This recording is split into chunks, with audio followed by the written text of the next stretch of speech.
Hey guys, what's going on? It's your boy Manny here once again. Welcome to DFS Zone, your source for daily fantasy sports lineups for the NFL, NBA, and MLB. And before I go any further, guys, I would appreciate a like on the video. And if you're new to the channel, please subscribe. And do not forget to turn on those notifications so this way you do not miss any of my new uploads. Today is March 25th, 2018. It's a Sunday. We have a 6-game slate for the 6 p.m. Slate for tonight, the main slate. There are 2 games going on earlier in the day. I am actually in those games. I did make some lineups late last night for those games. And then, of course, now I'm here to share with you the Stud 5 for today. Before I go any further, I would like to recap the Stud 5 I gave you guys yesterday. I had given you Mr. Smith, Mr. Holiday, Mr. Evans, Mr. Gordon, and Mr. Vukovic. And then I got word that Mr. Evans was going to be ruled out and wasn't going to play. And I came back and I did a quick vid on IG and on YouTube and let you guys know, for those who are subscribed or following me, that I am making a change to DJ Augustin or Troy Daniels, or both. I ended up playing both guys in 1 or 2 lineups, and then I played most of DJ Augustin was my main choice, and I chose him to play on some of my other games. I didn't do too bad. I did the 321 in one of my games. It was one of those $1 single entry tourneys, GPPs, and I finished, I don't know, I think it was like 2,000 or something place. I got a little bit of money, but nonetheless I did score 321. Of course, as I always say, if you score 300 or better, you always got a shot to at least cash. But let me go over some of the numbers of Mr. Smith. Ish Smith was one of the guys I gave you. He was 25.7. He kind of met pretty much close to value, so I'm okay with that. I did expect him to put up a little bit more. He had 5 field goals, 1 rebound, 7 assists, 1 steal, and 1 3-pointer. Then, of course, I gave you guys DJ Augustin to replace Evans. DJ finished with 35.8. He exceeded value. He actually was a positive 10 to 11 points on value, give or take. He had 5 field goals, 9 rebounds, 10 assists. He hit 4 free throws, and he had 1 3-pointer. He did have one negative aspect of his game yesterday. He committed 5 turnovers, which could have gave him a 40 spot for the day and for us, but he didn't.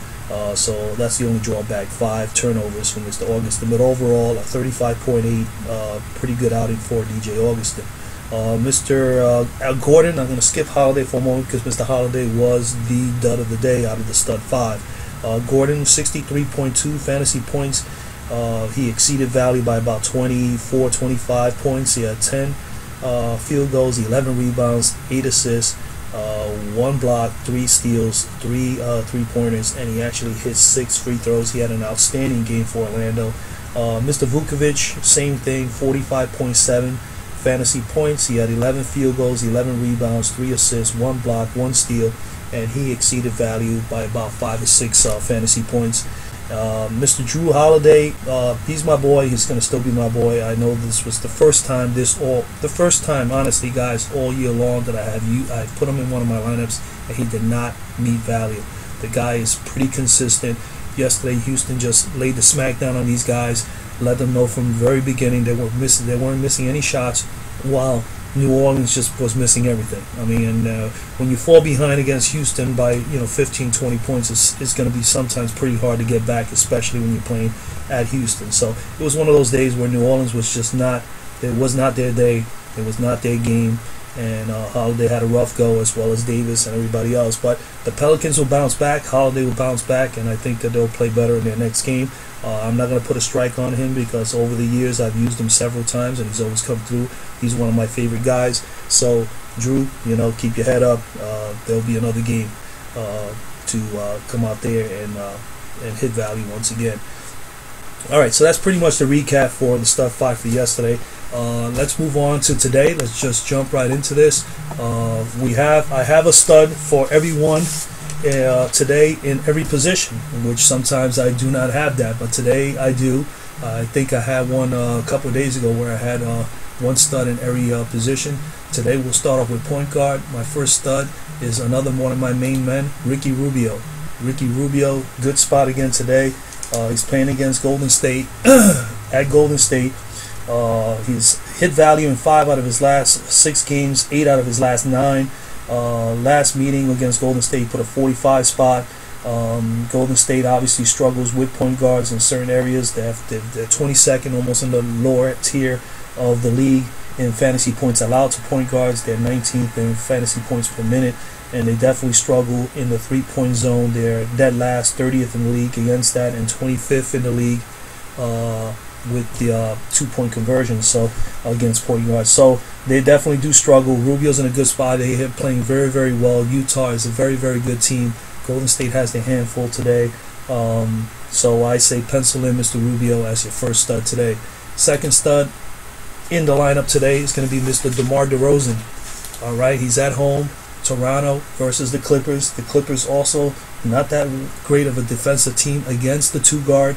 They're 28th in the league, which pretty much ranks almost near the bottom. They're 27th in fantasy points allowed. They're 26th in fantasy points per minute. 23rd in rebounds. They are a little respectable, middle of the pack at 14 and 14 against field goals made and three-pointers made against them.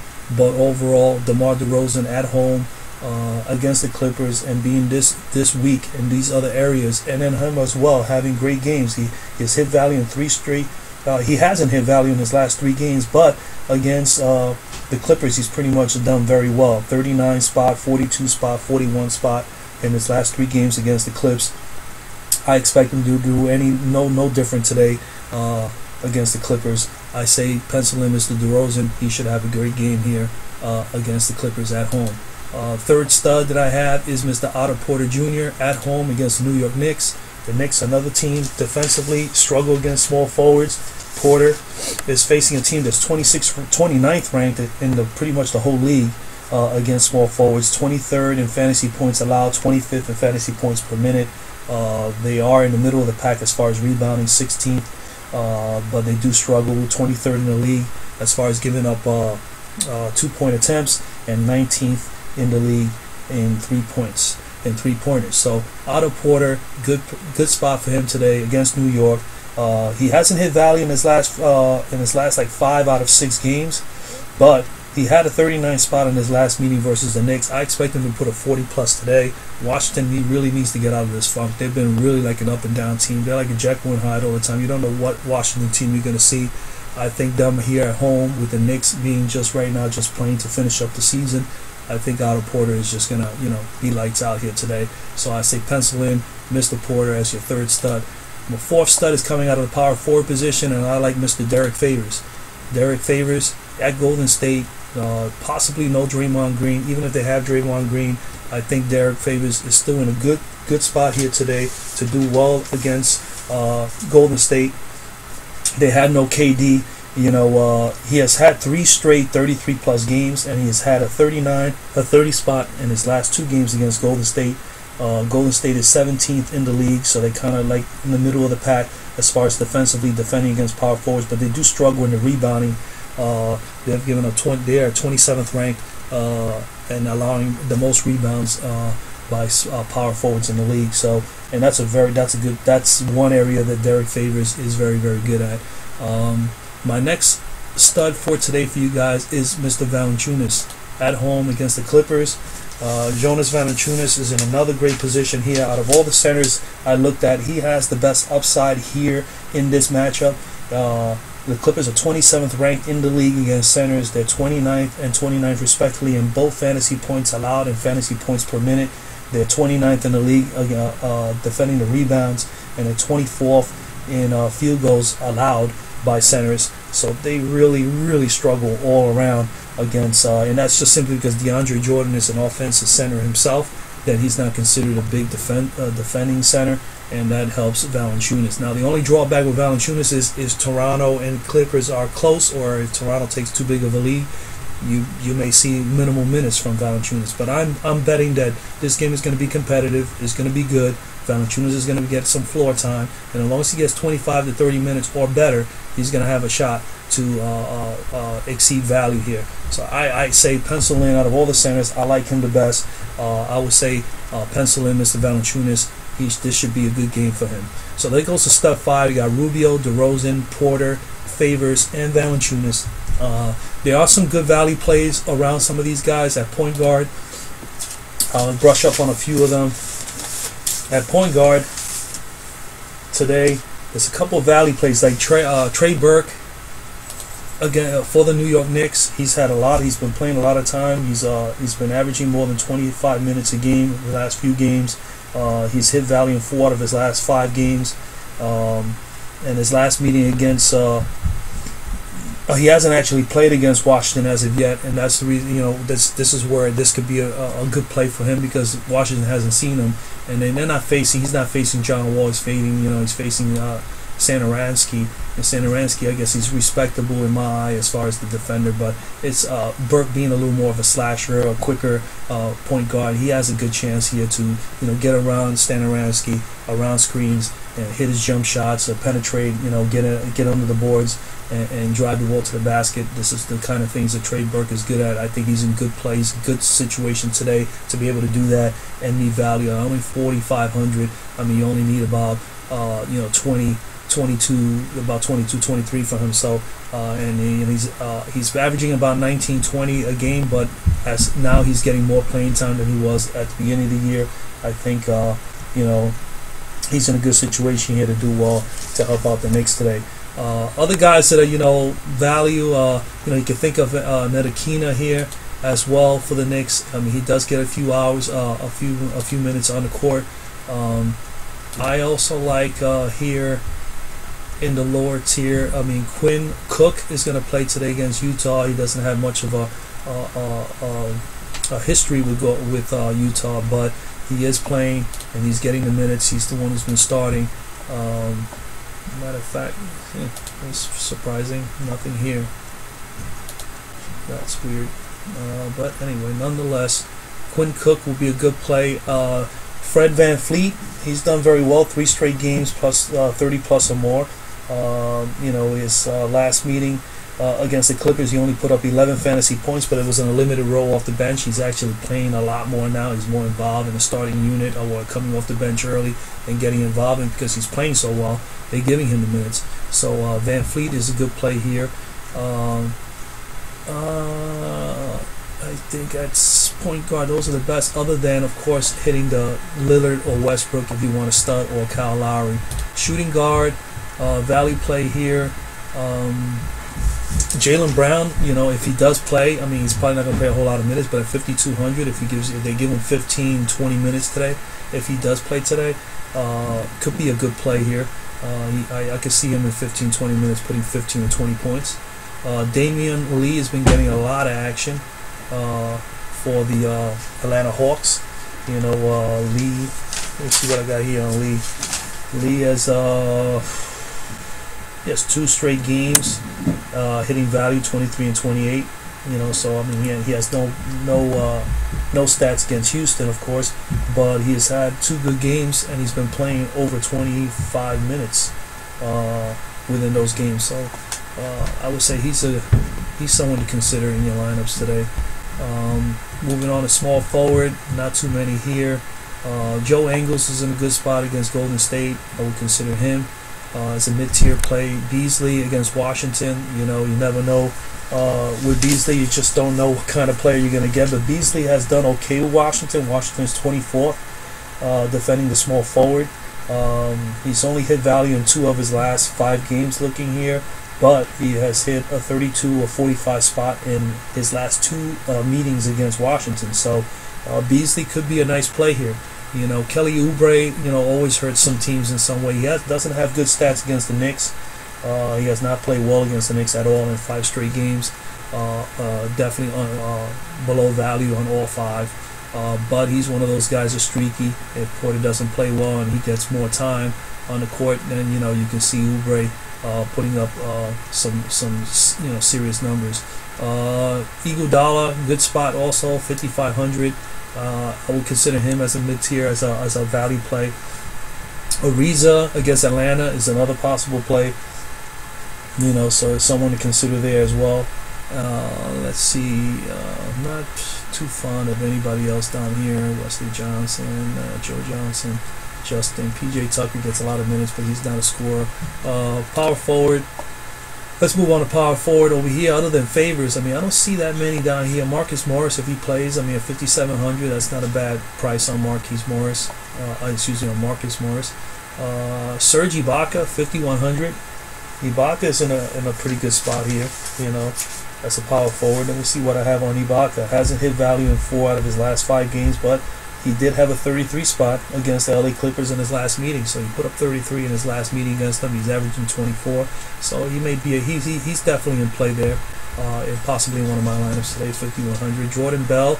If there's no Draymond Green, you can see Bell getting a little bit of time. He had a monster game, I believe, this last time out. I don't know why this is not showing these stats here, but that's weird.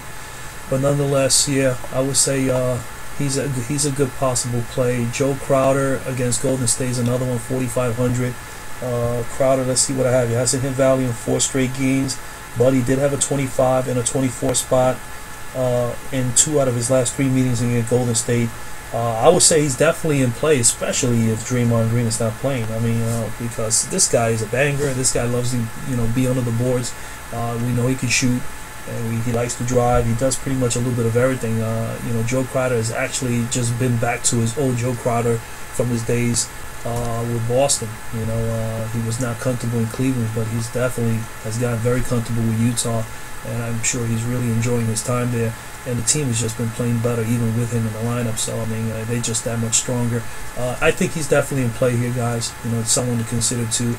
At center, other than Valanciunas that I like the best, DeAndre Jordan against Valanciunas would be a possible good matchup there as well, as far as him. DeAndre, let's see what we have here on DeAndre. DeAndre Jordan, Toronto's 25th against centers. He's hit value in 2 out of his last 3 games. Last time he played Toronto, he actually has done well. The last 2 outings, last 2 out of 3 outings against Toronto, he's had a 47 and a 36. He did have a dud game of 23, but nonetheless, not bad numbers with DeAndre there. The only thing that's negative about Toronto is they definitely give a lot of points up in the paint to the center. They're 27th in the league in 2-point conversions in the center spot, but they are very good, terrific everywhere else. Fantasy points, they're 7th, 13th in fantasy points per minute, 10th in rebounds, and they're actually number 2 in the whole league in defending against the 3 from a center, which DeAndre Jordan is not. This is not even in his category. He doesn't shoot threes, but he is a rebounder. He likes to get, so he's in a good spot because he is a strong rebounder. He likes getting under the paint and getting dirty and doing his thing. I think another guy that's a good value here today, is a little low, is Enes Kanter for the Knicks against Washington. He actually, Kanter, he has played well in his last 2 out of his last 3 games. He's hit 30 or plus, but he had a 29 and a 49 spot in his last 2 games against Washington. So, as a matter of fact, it was a 51 spot. He had 51.660 fantasy points in his last meeting against Washington. So, I mean, he did have a big game his last time out. And as long as he gets the minutes, and lately he's been getting over 30 minutes the last 2 games. So Enes Kanter, to me, will probably be one of the guys I will throw in one of my lineups at 6,400. This way I put value somewhere else, get a stud or 2. And so I may put him in another lineup. I kind of like him. Greg Monroe has been getting quite a few minutes as well. I mean, he's in a good spot as well. I mean, with Hartford sometimes playing power forward and he getting some center run. He has actually hit value in 8 out of his last 10 games, and he got 20, and he's been getting more minutes. He's getting about 22, 23 minutes on the average now, as opposed to before he was just getting 15 minutes. So he's getting more involved with the offense, especially now as we're heading closer to playoff time. I think he's going to be, pretty much an integral part of that team going into the playoffs. Yeah, I mean, that's pretty much it, guys. That's what I see here. So again, the stud 5: Ricky Rubio, DeMar DeRozan, Otto Porter Jr., Derrick Favors, Jonas Valanciunas. Good luck tonight. I hope everybody has a great night. Makes a lot of money. I hope to make some money tonight as well. And we'll see how this stud 5 does for you guys and for myself today. And we'll check in tomorrow. We'll have a recap and we'll just do it all over again. All right, everybody. God bless. Have a great night, and we'll see you tomorrow.